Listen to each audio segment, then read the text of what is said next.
Assalamualaikum warahmatullahi wabarakatuh.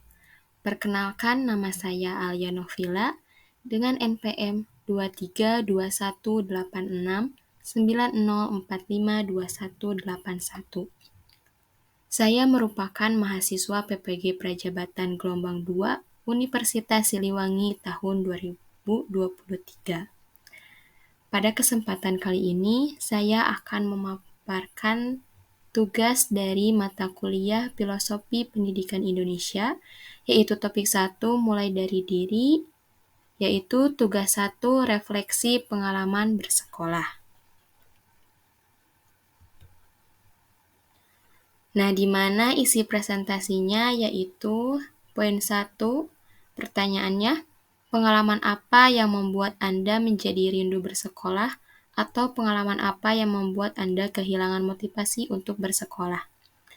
Yang kedua yaitu peristiwa apa yang membuat Anda merasa berkembang dan belajar sebagai seorang pembelajar.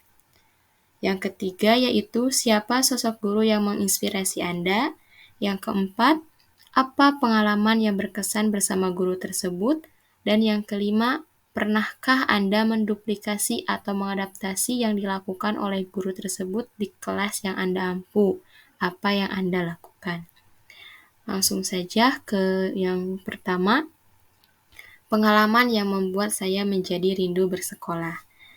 Nah, di mana ada salah satu kegiatan ekstrakurikuler yang menjadikan saya rindu dengan sekolah, di mana kegiatan tersebut dapat menambah wawasan, pengalaman, dan pertemanan juga.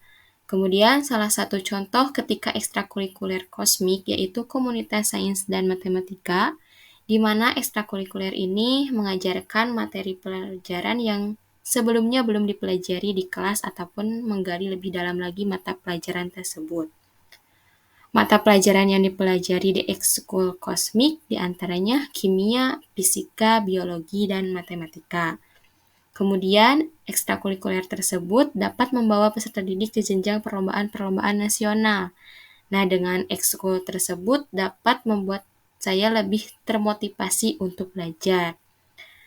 Nah, pada saat itu dengan mengikuti ekstrakurikuler tersebut, saya diajak untuk mengikuti perlombaan-perlombaan seperti KSM dan perlombaan di universitas-universitas. Maka dari itu, pengalaman tersebut membuat saya menjadi rindu bersekolah. Kemudian selanjutnya, peristiwa yang membuat saya merasa berkembang dan belajar sebagai seorang pembelajar. Nah, yang peristiwa yang membuat saya merasa berkembang dan belajar seorang pembelajar adalah ketika saya diajak atau mengikuti perlombaan mata pelajaran matematika, di mana pada saat itu saya diajak lomba KSM, perlombaan matematika di IPB, Universitas Siliwangi, UIN Sunan Gunung Jati, Universitas Galuh, dan yang lainnya. Nah, dengan diajaknya saya pada perlombaan-perlombaan tersebut, maka saya merasa berkembang dan belajar sebagai seorang pembelajar. Karena untuk mengikuti perlombaan-perlombaan diperlukan belajar dengan giat dan sungguh-sungguh. Selanjutnya yaitu sosok guru yang menginspirasi saya. Sosok guru tersebut adalah guru yang dapat menjelaskan pelajaran tersebut secara jelas dan rinci, tidak monoton, dan guru yang melibatkan peserta didik untuk berperan aktif dalam pembelajaran. Kemudian guru yang bisa membuat pelajaran yang kompleks menjadi lebih mudah dimengerti, mempunyai kemampuan untuk merespon emosional peserta didik dengan memberi dukungan dan menciptakan lingkungan belajar yang kondusif dan menarik. Selain itu juga guru yang bisa memotivasi peserta didiknya untuk mencapai tujuan atau impian mereka dengan cara lebih peduli dengan perkembangan akademik atau pribadi peserta didik. Kemudian pengalaman yang berkesan bersama guru tersebut. Nah, pengalaman yang paling berkesan bersama guru tersebut adalah pada saat SMA kelas 12 pada pembelajaran matematika. Pada saat itu, setiap pertemuan suka diberi soal-soal tentang materi yang dipelajari. Kemudian yang bisa mengerjakan soal tersebut dipersilahkan untuk mengerjakan di papan tulis.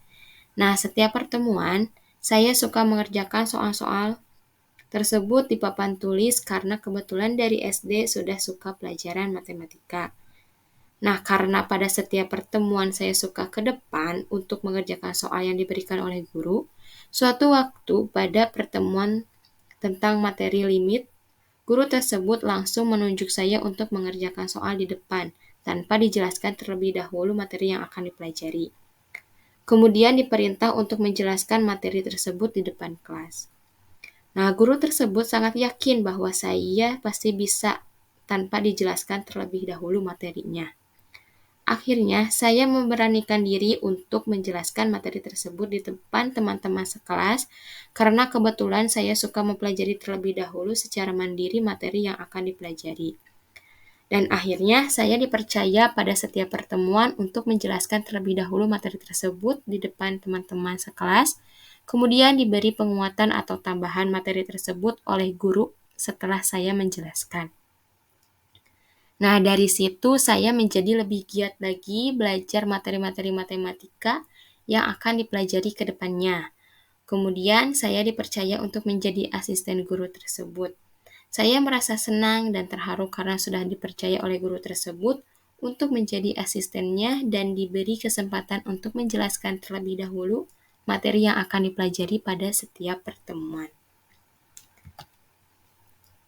Kemudian dari cerita pengalaman tadi yang saya sudah jelaskan, saya pernah menduplikasi atau mengadaptasi yang dilakukan oleh guru tersebut di kelas.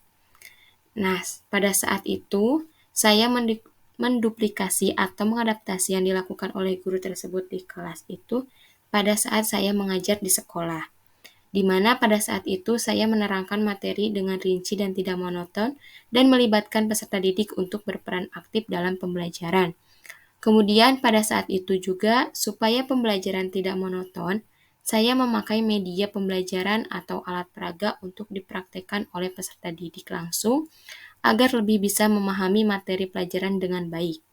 Karena dengan peserta didik mempraktekkan langsung, maka akan lebih paham atau mudah diingat oleh peserta didik.